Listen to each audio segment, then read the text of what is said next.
Bom dia, quarto ano! Como vocês estão? Espero que estejam todos bem, animados para a nossa aula de hoje. Quem não estiver animado, estica o corpinho aí, tira essa preguiça do corpo e ó, vamos começar a nossa aula de história, tá? Hoje, vocês vão abrir a apostila aí para mim na página 10. Nós vamos continuar os nossos estudos, né?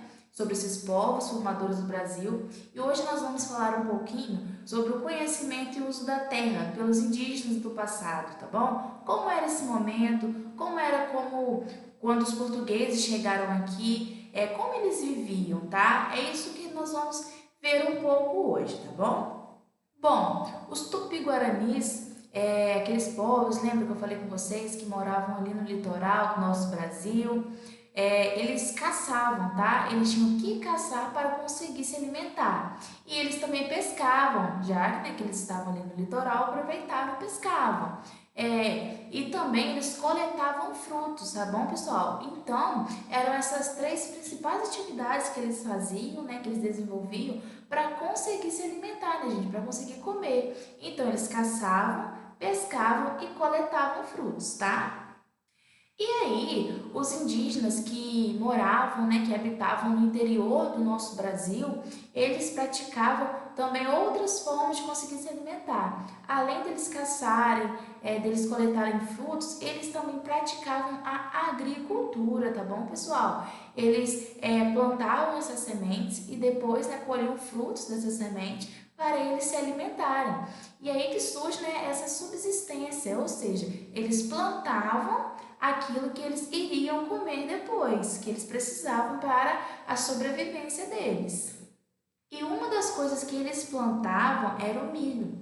E aí surge uma coisa interessante da gente saber. O milho, ele não é um grão originário do nosso Brasil.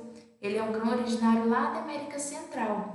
O milho ele já estava aqui antes da chegada dos portugueses. Os indígenas eles já tinham esse hábito de comer o milho. Acredita-se que eles tiveram contato com o povo indígena daquela região. Como eles tiveram esse contato, a gente não sabe. Acredita-se que eles andaram, né, até ter esse contato, tiveram algum tipo de troca, e eles acabaram trazendo esse milho para a nossa cultura, para a nossa sociedade, tá? Pelos indígenas.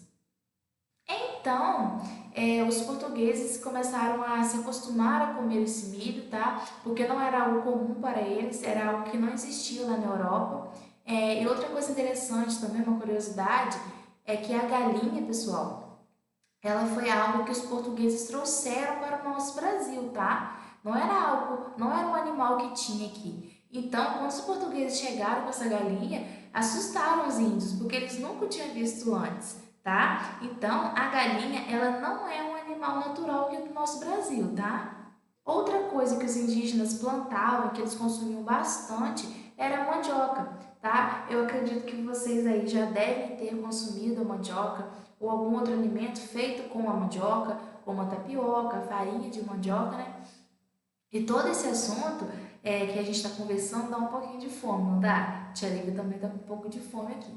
Mas é porque a gente está pensando, a gente está estudando sobre os elementos da cultura alimentar que veio dos indígenas, tá? É interessante a gente ver que na história nós também conseguimos estudar um pouco sobre os alimentos, tá bom, pessoal? E quando a gente está ali na cozinha comendo, né, a gente olha e para pensar um pouquinho sobre a cultura desse alimento, todo o processo que ele passou, né, na cultura que ele veio, até chegar hoje em dia, quando a gente vai lá no supermercado, compra um produto, né, para a gente consumir, a gente não imagina a história que está por trás desses alimentos. Virando aí agora na página 11, na seção lápis na mão, vocês têm algumas atividades aí para vocês fazerem, tá?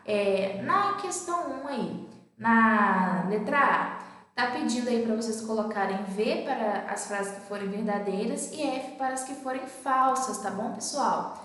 E na B, tá pedindo para vocês reescreverem aquelas que forem falsas ou aquela que for falsa e tornar ela verdadeira, tá bom? Então, vocês vão escrever de modo que ela fique verdadeira, essa frase fique verdadeira, de acordo com tudo aquilo que nós estudamos ao decorrer deste capítulo, tá? Na 2, está pedindo para você retomar o mapa da página 4 para responder a questão a seguir. É aquele mapinha, não tem? Dos grupos indígenas que existiam no Brasil naquela época.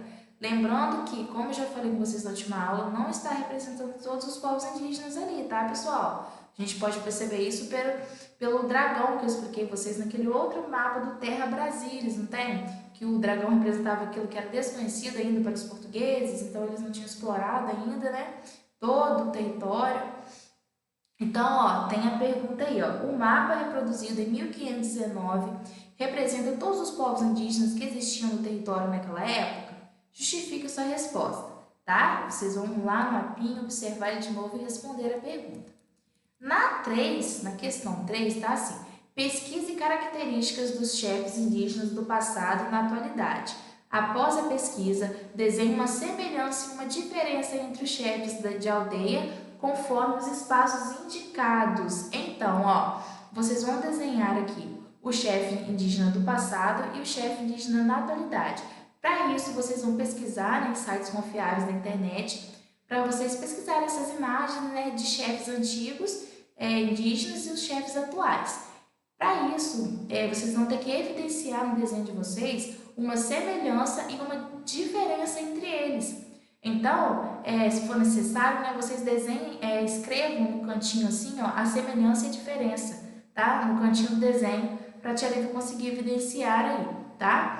Então, quarto ano, essa foi a nossa aula de hoje. Espero que vocês tenham gostado. Façam um desenho com capricho, com a pintura bem linda.